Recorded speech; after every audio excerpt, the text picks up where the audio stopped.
Hello everyone, I am S V and I welcome you to my YouTube channel. आज की इस video के अंदर हम बात करेंगे रॉ वर्सेस जेपीजी के बारे में कि रॉ फॉर्मेट और जेपीजी फॉर्मेट में क्या अंतर है और बेसिकली हमें कौन से फॉर्मेट में शूट करना चाहिए।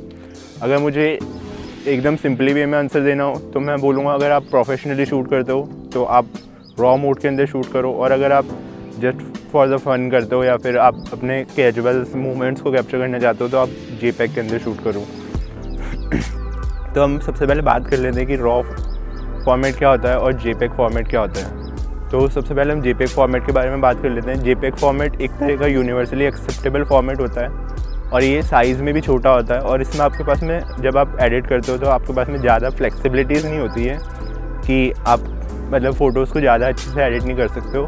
बट अगर हम रॉ फॉर्मेट की बात करें तो ये फॉर्मेट थोड़ा बड़ा होता है। ये इसकी मिनिमम इमेज बनती है 20 से 25 MB तक, और जेपीजी की मिनिमम इमेज बनती है 10 to 15 MB तक।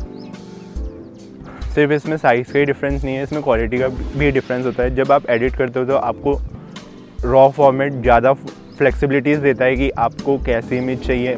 सपोज़ आपको चाहिए कि आप एडिटिंग के अंदर अपना वाइट बैलेंस चेंज करो, या फिर आप अपनी हाइलाइट्स को रिकवर करो, या फिर हाईलाइट को बढ़ाओ, या फिर शेडोज़ को कम करो, या फिर शेडोज़ को बढ़ाओ। तो ये सारी फ्लेक्सिबिलिटीज़ आपको only and only raw format he provide कर सकता है। जेपीजी फॉर्मेट आपको ये इतनी ज़्यादा फ्लेक्सिबिलिटीज़ प्रोवाइड नहीं करता है। तो अब हम बात कर लेते हैं कि हमारा कैमरा हमको कौन कौन सी सेटिंग्स प्रोवाइड करता है। तो हमारा कैमरा हमको 3 तरीके के फॉर्मेट्स या फिर 3 तरीके के साइजेस ऑफर करता है। फर्स्ट होता है, एक तो आप सिंपल जेपीजी में शूट कर सकते हो, और एक होता है जेपीजी प्लस रॉ में शूट कर सकते हो, और एक होता है ओनली रॉ। तो जेपीजी में जो होता है कि वो आपका camera only and only JPG images को ही शूट करेगा।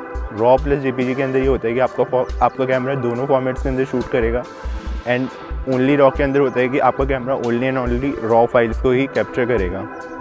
तो हमें 3 साइजेस हमारा कैमरा प्रोवाइड करता है। फर्स्ट होता है एकदम नॉर्मल या एकदम बेसिक, सेकेंड होता है मीडियम, एंड थर्ड होता है लार्ज या फिर फाइन।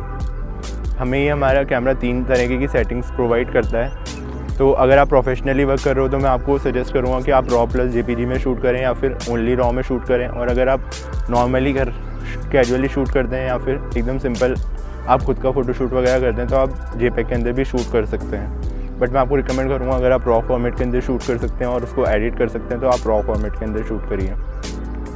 यहाँ पे मैं आपको एक एग्जांपल देना चाहूँगा जिससे आपको समझ में आ जाएगा कि दोनों फॉर्मेट्स के अंदर क्या फ़र्क है। लेट्स सपोज हम मान लेते हैं कि हम एक मार्केट से 10 रुपीज़ या 12 रुपीज़ की मैगी परचेज़ करके आए हैं, और एक तरीका होता है कि हम उसको एकदम सिंपल पानी गर्म करके उसमें टेस्ट मैगी डाल के और उसमें मैगी का टेस्ट मेकर मिला के हम उसको बना के खाएँ तो हमें एकदम बेसिक एकदम नॉर्मल सा स्वाद आएगा। ऐसे ही जब आप शूट पे जाते हैं तो आप जेपीजी के अंदर शूट करके आएँ तो आपको एकदम बेसिक से इमेजेस मिलेगी। और सेकंड तरीका है कि अगर आप रॉ के अंदर सपोज आप मार्केट से मैगी लेके आए, आप 12 रुपीज़ की मैगी लेकर के आए और आपने उसको प्रॉपर फ्राई वगैरह करके प्याज वगैरह डाल के टमाटर वगैरह डाल के आपने उसको फ्राई करके बना के खाया तो आपको उसका एक अलग टेस्ट आएगा। ऐसे ही अगर आप रॉ में शूट करोगे और बाद में उसको पोस्ट प्रोसेसिंग के अंदर जेपीजी में कन्वर्ट करोगे तो आपके इमेजेस एक नेक्स्ट लेवल पर पहुँच जाएगी, आपको उसका अलग ही एक स्वाद आएगा।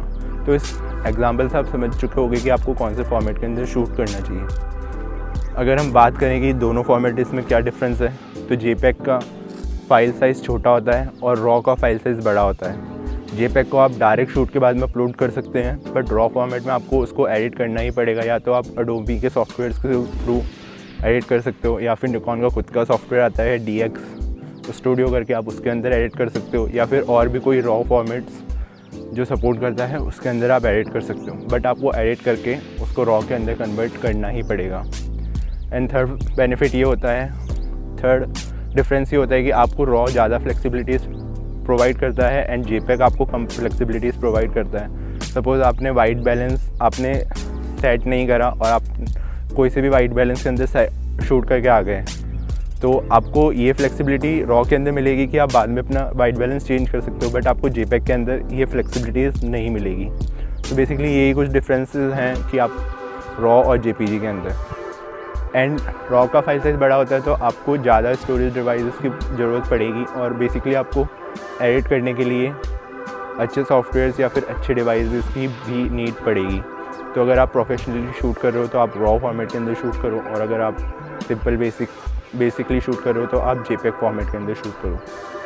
तो इस वाली वीडियो के लिए इतना ही था। अगर आपको ये वाली वीडियो अच्छी लगी हो तो आप वीडियो को लाइक कर सकते हो। अगर आपकी कोई क्वेरीज़ वगैरह है तो आप मेरे को कमेंट करके भी पूछ सकते हो, या फिर मेरे इंस्टाग्राम्स के लिंक नीचे हैं, आप मेरे को वहाँ पे भी पूछ सकते हो। और अगर मेरा काम पसंद आए तो आप मेरे को इंस्टाग्राम पर भी फॉलो कर सकते हो। तब तक के लिए bye bye, take care, and अब मिलते हैं अपनी नेक्स्ट वीडियो के अंदर।